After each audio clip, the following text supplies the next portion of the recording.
The Happy Prince by Oscar Wilde. High above the city, on a tall column, stood a statue of the Happy Prince. He was gilded all over with thin leaves of fine gold. For eyes he had two bright sapphires, and a large red ruby glowed on his sword hilt. He was very much admired indeed. He is as beautiful as a weathercock. He is as beautiful as a weathercock, remarked one of the town councillors, who wished to gain a reputation for having artistic tastes. Only not quite so useful, he added, fearing lest people should think him unpractical, which he really wasn't. "Why can't you be like the Happy Prince?" asked a sensible mother of her little boy who was crying for the moon. "The Happy Prince never dreams of crying for anything. I am glad there is someone in the world who is quite happy," muttered a disappointed man as he gazed at the wonderful statue. "He looks just like an angel," said the Carity children as they came out of the cathedral in their bright scarlet cloaks and clean white pinafores. "How do you know?" said the mathematical master. "You have never seen one." "Ah, but we have in our dreams," answered the children. And the mathematical master frowned and looked very severe, for he didn't approve of children dreaming. One night there flew over the city a little swallow. His friends had gone away to Egypt 6 weeks before, but he had stayed behind, for he was in love with the most beautiful reed. He had met her early in the spring as he was flying down the river after a big yellow moth, and had been so attracted by her slender waist and that he had stopped to talk to her.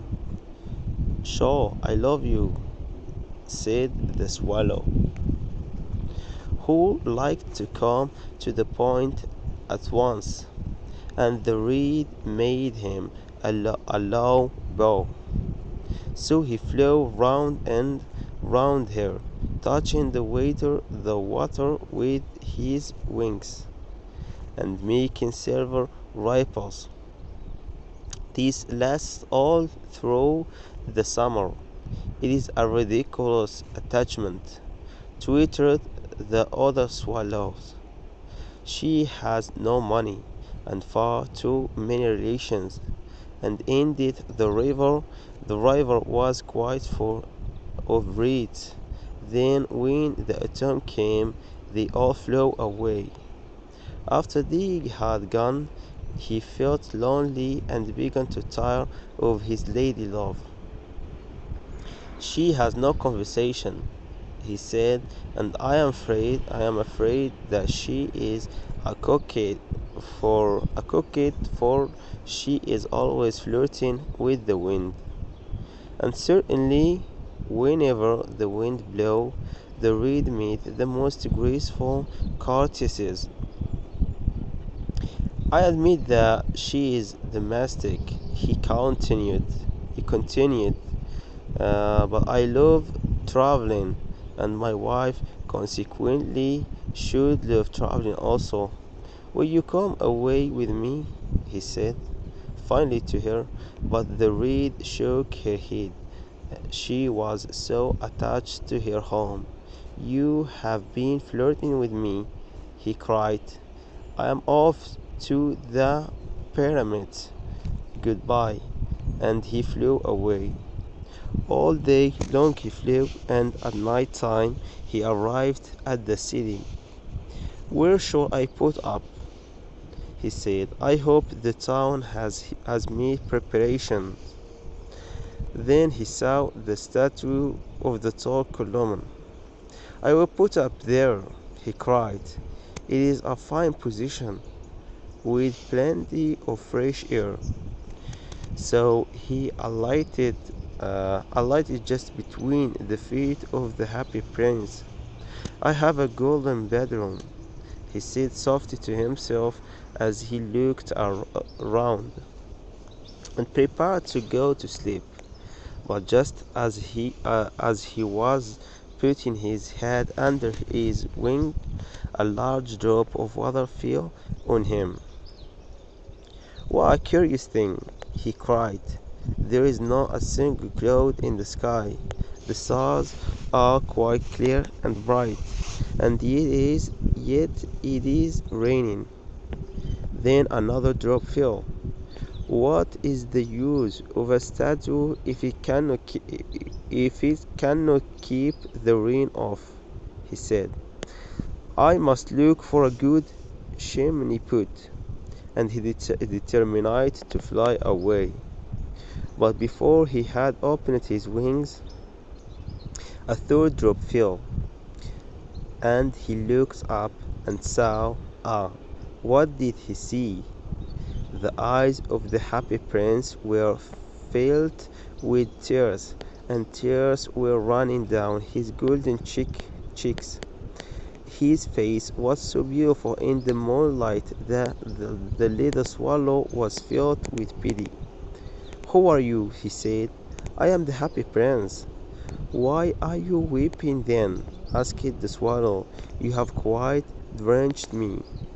When I was alive and had a human heart, answered the statue, I didn't know what tears were, for I lived in the palace of Sanssouci, where sorrow is not allowed to enter.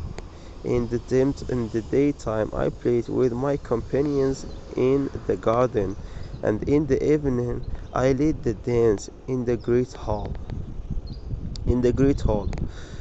Round the garden ran a very lofty wall, but I never cared to ask what lay beyond it. Everything about me was so beautiful. My courtiers called me the happy prince, and happy indeed it was, and happy indeed I was. If pleasure be happiness, so I lived, and so I died. And so I died. And now that I am dead, they have set me up here so high that I can see all the ugliness and all the misery of my city. And though my heart is made of lead, yet I cannot choose but weep. What, is he not solid gold? Said the swallow to himself.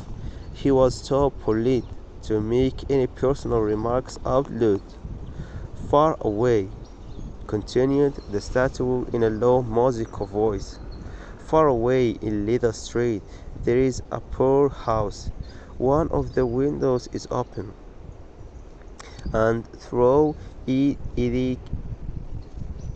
I can see a woman seated at a table.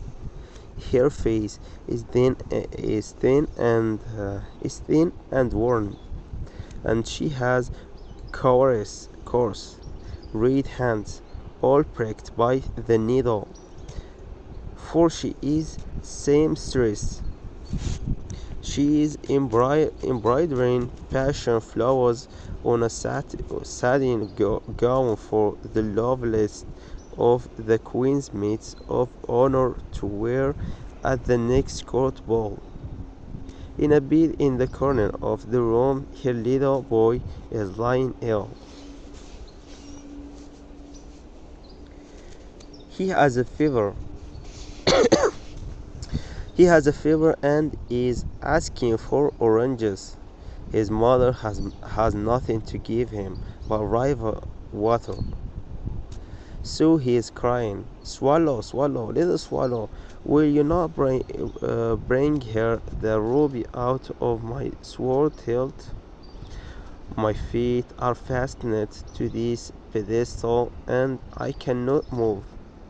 I am waiting for in Egypt," said the swallow. "My friends are flying up and down the Nile and talking to the large lotus flowers. Soon they will go to sleep in the tomb of the great king. The king is there himself in his paint coffin. He is wrapped in yellow linen and embalmed with spices. Round his neck is a chain of pale green jade, and his hands are like withered leaves." "Swallow, swallow, little swallow," said the prince, "will you not stay with me for one night and be my messenger? The boy is so thirsty and the mother so sad." "I don't think I like boys," answered the swallow. Last summer, when I was staying on the river, there were two rude boys, the miller's sons, who were always throwing stones at me. But the happy prince looked so sad that the little swallow was sorry. "It is very cold here," he said, "but I will stay with you for one night and be your messenger." "Thank you, little swallow," said the prince. So the swallow picked out the great ruby from the prince's sword and flew away it with it in his beak over the roofs of the town. He passed by the cathedral tower, where the white marble angels were sculptured. He passed over the river and saw the lanterns hanging on the masts of the ships. At last he came to the poorhouse and looked in. The boy was tossing feverishly on his bed, and the mother had fallen asleep. She was so tired. In he hopped and laid the great ruby on the table beside the woman's thimble. Then he flew gently round the bed, fanning the boy's forehead with his wings. "How could I feel?" said the boy. "I must be getting better." And he sank into a delicious slumber.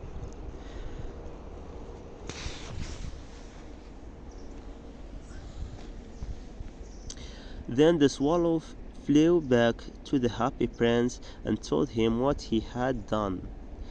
"It is curious," he remarked, "but I feel quite warm now, although it is so cold." "That is because you have done a good action," said the prince. The next day the swallow flew down to the river and bathed.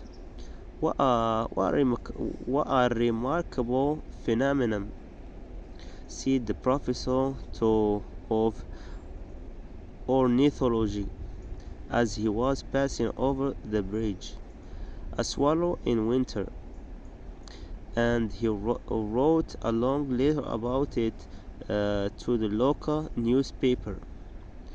Every night the swallow visited the happy prince, and each time the prince asked him to take one of the jewels or pieces of gold leaf to help the poor and suffering people of the city. "Swallow, swallow, little swallow," said the prince, "far away across the city I see a young man in a garret. He is leaning over a desk covered with papers, and in a tumbler by his side there is a bunch of withered violets. His hair is brown and crisp, and his lips are red as a pomegranate, and he has large and dreamy eyes. He is trying to finish a play for the director of the theater, but he is too cold to write anymore. There is no fire in the grate, and hunger has made him faint. "Shall I take him another ruby?" said the swallow. "Alas, I have no ruby now," said the prince. My eyes are all that I have left. They are made of real sapphires, which were brought brought out of India 1,000 years ago.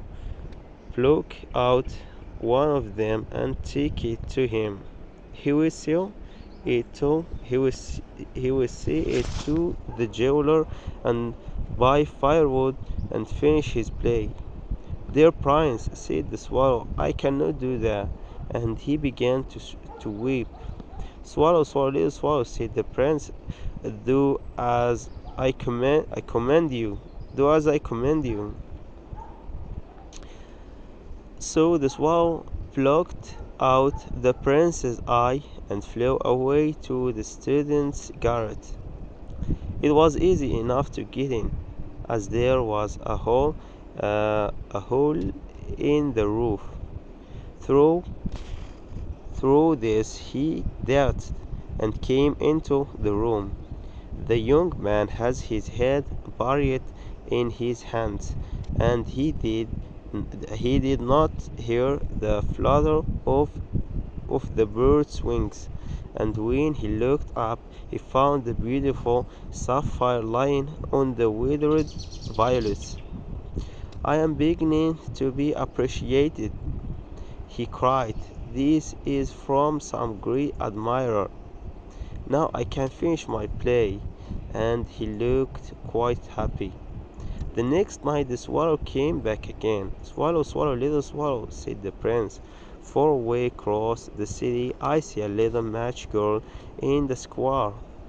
She has let her matches fall in the gutter, and they are all spoiled. Your father will beat her if she doesn't bring home some money, and she is crying. She has no shoes or stocking, and her little head is bare.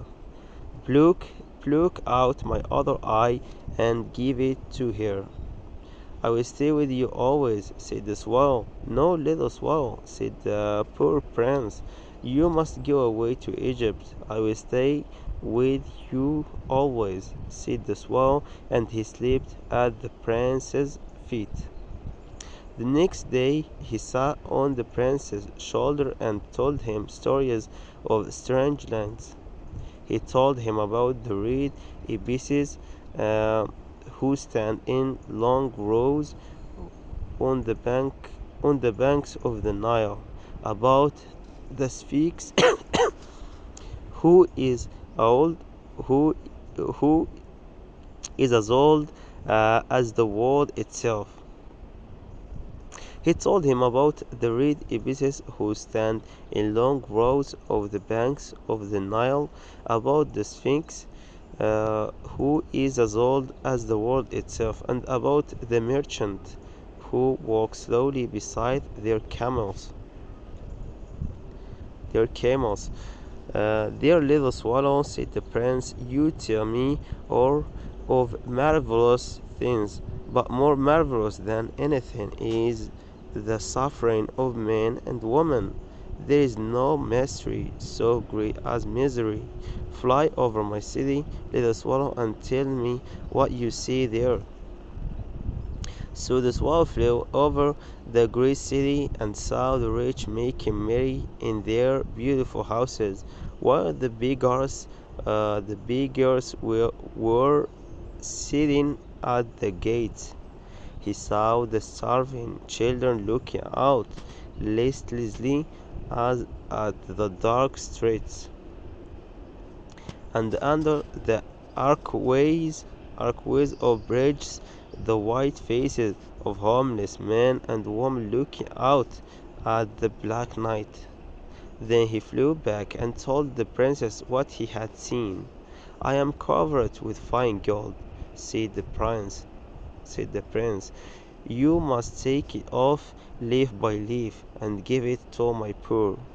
Leaf after leaf of the fine gold the swallow picked off, till the happy prince looked quite dull and grey.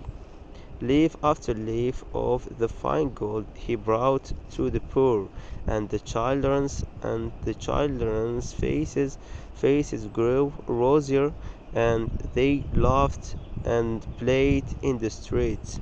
At last the snow came, and then the frost. The poor little swallow grew colder and colder, but he would not leave the prince. He loved him too well.